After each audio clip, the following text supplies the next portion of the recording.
Good morning students. Welcome to Biocareer. இன்னைக்கு நம்ம என்ன பார்க்க போறோம்னா 11th standard biology bio zoology chapter 2 kingdom அனிமலியால உள்ள புக் இன்சைட் கொஸ்டின்ஸ் நம்ம பார்க்க போறோம் வித் எக்ஸ்பிளனேஷனோட ஒவ்வொரு பேஜ் நம்பர் வைஸா புக் இன்சைட் கொஸ்டின் அதுவும் 2 மார்க் கொஸ்டின்ஸ் நம்ம பார்க்க போறோமா. அதுக்கு முன்னாடி பார்க்குறதுக்கு முன்னாடி நம்ம சேனலை மறக்காமல் சப்ஸ்கிரைப் பண்ணுங்கள். சப்ஸ்கிரைப் பண்ணும்போது பெல் ஐக்கான் பட்டன் கிளிக் பண்ணி ஆன்லைன் கொடுங்க. அப்போ தான் டெய்லியும் சென்ட் பண்ணுற வீடியோஸ் உங்களுக்கு நோட்டிஃபிகேஷனாக வரும். உங்கள் ஃப்ரெண்ட்ஸ்க்கு ஷேர் பண்ணுங்கள், கமெண்ட் பண்ணுங்கள். ஆல்ரெடி நம்ம சேனலில் இந்த லெசனுக்கும் அதே மாதிரி ஒன் வேர்ட்ஸ் எல்லாமே நாங்கள் அப்லோட் பண்ணியிருக்கோம். நீட் வீடியோஸ் எல்லாமே அப்லோட் பண்ணியிருக்கோம். அதே மாதிரி வந்து 11th ஸ்டாண்டர்ட் பயாலஜிலேயே ஃபஸ்ட் லெசன் பயோசுவாலஜியில் ஃபஸ்ட் லெசன் அப்லோட் பண்ணியிருக்கோம் புக் இன்சைட் கொஸ்டின்ஸ். அதே மாதிரி வந்து bio botany first lesson book inside questions நாங்கள் அப்லோட் பண்ணிட்டோம். அதை பாருங்கள், ரொம்ப உங்களுக்கு யூஸ்ஃபுல்லாக இருக்கும். உங்கள் ஃப்ரெண்ட்ஸ்க்கு மறக்காமல் ஷேர் பண்ணுங்கள். ஓகே, இப்போ first question basis of classification கேட்டாங்கன்னா அதை மட்டும் தான் இப்போ பார்க்க போகிறோம். அதில் உள்ள டெஃபினேஷன்னா என்ன? Multicellular organism structurally and functionally டிஃபரன்ஸாக. மல்டிசெல்லர் ஆர்கானிசம் என்ன சொல்கிறாங்கன்னா ஸ்ட்ரக்சரலாகவும் ஃபங்க்ஷனலாகவும் டிஃபரன்ஸ் சொல்கிறாங்க. ஆனால் அதில் வந்து சில காமனான ஃபீச்சர்ஸ் இருக்குன்றாங்க. அதில் என்னென்னா such as the arrangement of cell layer, the level of organisation, nature of coelom, the presence or absence of segmentation, notochord, organisation of the organ system. எப்படி செல் லேயர்ஸ் அரேஞ்ச் ஆகிருக்கு, அதுக்கப்புறம் லெவல், ஆர்கனைசேஷனோட level, coelom body cavity, செக்மெண்டேஷன்னா body division அந்த notochord, vertebral column, organ systems எல்லாமே காமனான fundamental ஃபீச்சர்ஸ்ன்றதை சொல்கிறாங்க. Structural and functional டிஃப்ரெண்ட்டாக இருந்தாலும் சில காமன் ஃபண்டமெண்டல் ஃபீச்சர்ஸாக சொல்லியிருக்காங்க. இதுதான் பேசிஸ் ஆஃப் கிளாஸிஃபிகேஷன் கேட்டாங்கன்னா இதை மட்டும் நீங்கள் எழுதினா போதும். இது ஃபஸ்ட் கொஸ்டினா. நெக்ஸ்ட் கொஸ்டின் வந்து செல்லுலார் லெவல் ஆஃப் ஆர்கனைசேஷன் கேட்டாங்கன்னா அதுதான் பார்க்க போகிறோம். The basics level of organisation is seen in sponges. ஸ்பாஞ்சஸில் லெவல் ஆஃப் ஆர்கனைசேஷன் பார்க்கலான்றதை சொல்கிறாங்க. த செல்ஸ் இந்த sponges are arrange result loose aggregate and do not form tissue. ஸ்பாஞ்சஸோட செல் வந்து லூஸாக வந்து அரேஞ்ச்மெண்ட் இருக்கிறனால, லூஸாக அட்டாச்சு இருக்கிறனால அதில் வந்து டிஷ்யூஸ் ஃபார்ம் பண்ண முடியாது.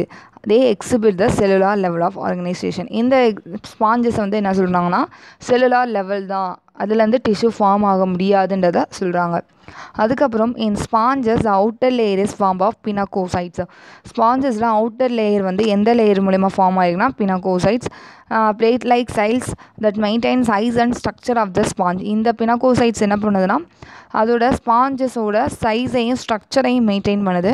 Inner layer is formed of choanocytes. Inner லேயரில் கேனோசைட்ஸ் மூலமா அது ஃபார்ம் ஆகிருக்குன்றதை சொல்கிறாங்க. இதுதான் செல்லுலார் லெவல் ஆஃப் ஆர்கனைசேஷன். இந்த கொஸ்டின் கேட்டாங்கன்னா எழுதுங்க. இது வரைக்கும் எழுதுனா போதும், மார்க் பண்ணது மட்டும் நீங்கள் எழுதுனா போதும். நெக்ஸ்ட்டு வந்து டிஷ்யூ லெவல் ஆஃப் ஆர்கனைசேஷன் கேட்டாங்கன்னா சப்போஸ் உங்களுக்கு ஒரு டீட்டெயிலாகவே கேட்கலாம்.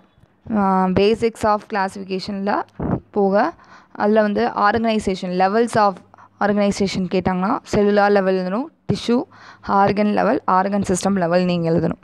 இப்போ நீங்கள் எதவே நீங்கள் படிச்சிங்கன்னா டீட்டெயில் எழுதும்போது உங்களுக்கு ஈஸியாக இருக்கும். Tissue level of organization in some animals the cells that perform similar functions aggregate to form tissue. செல் எல்லாமே சேர்ந்து டிஷ்யூவாக ஃபார்ம் ஆயிடுச்சு. This tissue level in organization is exhibited in the diploblastic animals like cnidarians. இந்த tissue level of organization எதில் நம்ம பார்க்கலாம்னா diploblastic animals. diploblastic animalsனால் 2 germ layer, outer ectoderm, inner endoderm. இந்த 2 germ layer தான் diploblastic animals சொல்லுவாங்க. Like cnidariansல இந்த லெவல்ஸை பார்க்கலான்றதை சொல்கிறாங்க. The formation of tissue is the first step towards evolution of body plan in animals. Tissue மூலியமாக தான் first evolution உண்டாகுதுன்றதை சொல்கிறாங்க. Body plan, hydra, சீலன், ட்ரேட்டா அதை சொல்கிறோம். இதை மட்டும் நீங்கள் எழுதினா போதும் tissue level of organisation. Next நம்ம ஆர்கன் லெவல் ஆஃப் ஆர்கனைசேஷன் பார்க்க போகிறோம். ஆர்கன் லெவல் ஆஃப் ஆர்கனைசேஷனாக என்ன? Different kind of tissue aggregated to form an organ to perform a specific function. Different kind of tissue எல்லாமே சேர்ந்து ஒரு ஆர்கனாக ஃபார்ம் ஆகுது, குறிப்பிட்ட ஃபங்க்ஷன் இருக்குன்றதை சொல்கிறாங்க. அதில் organ level of organization is further advancement over the tissue level of organization and appear for the first time in the phylum Talihelminthes and are seen in other higher phylum. Organ level of organization தான் என்ன சொல்கிறாங்கன்னா ஒரு advancement அப்படின்றத சொல்கிறாங்க tissue லெவலை compare பண்ணும்போது. இதில் வந்து ஃபஸ்ட் டைம் எதில் பார்த்தாங்கன்னா ஃபைலம் டாலிஹெல்மின்தஸ் அந்த குரூப் ஆஃப் குரூப்ஸில், அதுக்கப்புறம் ஹையர் ஃபைலால் நம்ம பார்க்கலான்றதை சொல்கிறாங்க. இது ஆர்கன் லெவல் ஆஃப் ஆர்கனைசேஷன். இந்த ஒரு question. Next organ system level of organisation கேட்டாங்கன்னா அப்போ நீங்கள் எழுதணும் organ system level of organisation கேட்டாங்கன்னா என்னன்றதை பார்க்க போகிறோம். ஒரு 2 மார்க் கொஸ்டின்ஸாக எல்லாமே இப்போ பார்க்குறது எல்லாமே 2 மார்க் கொஸ்டின்ஸாக அதை ஒவ்வொன்றா பார்க்க போகிறோம். இப்போ நெக்ஸ்ட்டு ஆர்கன் சிஸ்டம். அதில் the most efficient and highest level of organization among the animals is exhibited by flatworm, nematodes, annelids, arthropods, mollusks, echinoderms and the cardates. எல்லாமே ஒரு அனிமல்ஸ் ஃபுல்லாக சொல்லியிருக்காங்க ஆர்கன் சிஸ்டமில். Evolution of mesoderm in this animals has led to the structural complexity. அந்த அனிமல்ஸில் உள்ள mesoderm evaluation மூலிமா ஒரு ஸ்ட்ரக்சரல் காம்ப்ளெக்சிட்டி இருக்குன்றதை சொல்கிறாங்க. The tissues are organised to form organ and organ system. Tissue எல்லாமே சேர்ந்து ஆர்கன் அண்ட் ஆர்கன் சிஸ்டமாக ஃபார்ம் ஆகுது. Each system is associated with the specific function and so organ system level of organisation. ஒவ்வொரு organ சிஸ்டமுக்கும் ஒவ்வொன்று ஒரு function specific function இருக்கும். அதுதான் ஆர்கன் சிஸ்டம் லெவல் ஆஃப் ஆர்கனைசேஷன்றதை சொல்கிறாங்க. இதுதான் அந்த ஆர்கன் சிஸ்டம் லெவல் ஆஃப் ஆர்கனைசேஷனை. நெக்ஸ்ட் கொஸ்டின் இன்கம்ப்ளீட் டைஜஸ்டிவ் சிஸ்டம்னா என்னன்னு கேட்பாங்க. Incomplete digestive system. Next question incomplete digestive சிஸ்டம்னா ஒரு 2 மார்க் கொஸ்டின் கேட்டாங்கன்னா the digestive system of tally helminths has a single opening to the exterior serve as a both mouth and anus and called incomplete digestive system. ஒரே ஒரு single opening தான் இருக்கும். அது வழியாக தான் சாப்பிடும், அது வழியாக தான் வேஸ்ட்டை வந்து எக்ஸ்க்ரீட் பண்ணும். Mouth and anus both serves both mouth and anus. அந்த மாதிரி இருக்கிறது தான் என்ன சொல்லுவாங்கன்னா இன்கம்ப்ளீட் டைஜஸ்டிவ் சிஸ்டம். இதில் எல்லாம் டாலி ஹெல்மின்தஸ் குரூப். ஓகேவா. நெக்ஸ்ட்டு கம்ப்ளீட் டைஜஸ்டிவ் சிஸ்டம்னா என்ன அப்படின்னு கேட்டாங்கன்னா ஃப்ரம் அசில்மென்தஸ் டு கார்டேட்ஸ். அசில்மென்தஸ்லேருந்து கார்டேட்ஸ்க்கு இந்த அனிமல்ஸ்க்கு எல்லாமே கம்ப்ளீட்டான டைஜஸ்டிவ் சிஸ்டம் இருக்கும். அதில் 2 ஓப்பனிங்ஸ் இருக்குது. ஒன்று மவுத்து தனியாக, அதுக்கப்புறம் ஆனஸ். மவுத் வழியாக சாப்பிடும், ஆனஸ் தனித்தனியாக அது வந்து சர்வ் பண்ணும். ஒரே ஓப்பனிங் கிடையாது, 2 ஓப்பனிங் மவுத் அண்ட் ஆனஸ். மவுத் வழியாக சாப்பிடுறது வேஸ்ட்டை வந்து எக்ஸ்க்ரீட் பண்ண ஆனஸ் வழியாக. இதெல்லாம் வந்து complete digestive system from aschelminthes to chordates. இது ஒரு கொஸ்டின். இன்கம்ப்ளீட் டைஜஸ்டிவ் சிஸ்டம்னா என்ன, அதுக்கப்புறம் கம்ப்ளீட் டைஜஸ்டிவ் சிஸ்டம்னா என்னன்னு கேட்பாங்க. Next question open type and closed type. Circulatory சிஸ்டமில் 2 விதமான டைப்ஸ் இருக்குது. Open and closed type.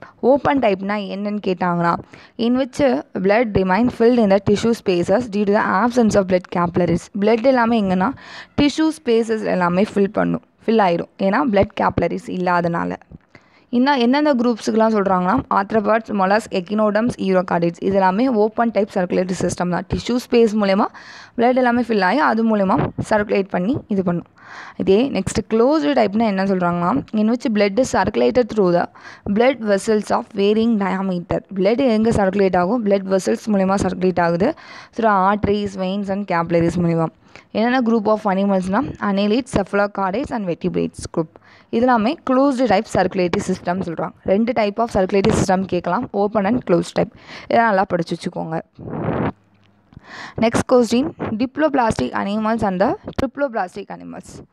Zam layer பொறுத்து டிப்ளோபிளாஸ்டிக் அண்ட் ட்ரிப்ளோபிளாஸ்டிக்னு பிரிச்சிருப்பாங்க ஆரிஜின் அண்ட் டெவலப்மெண்ட்டில்.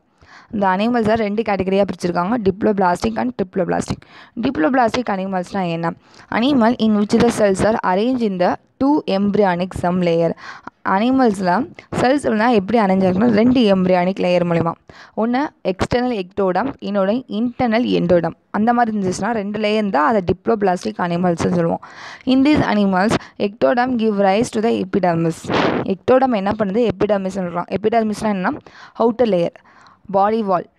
அதை வந்து கொடுக்குறது எக்டோடம் லேயர். எண்டோடம்னா give rise to gastrodermis tissue lining the gut cavity digestive system. இந்த எண்டோடம் மூலிமா அரைஸ் ஆகுதுன்னு சொல்கிறாங்க.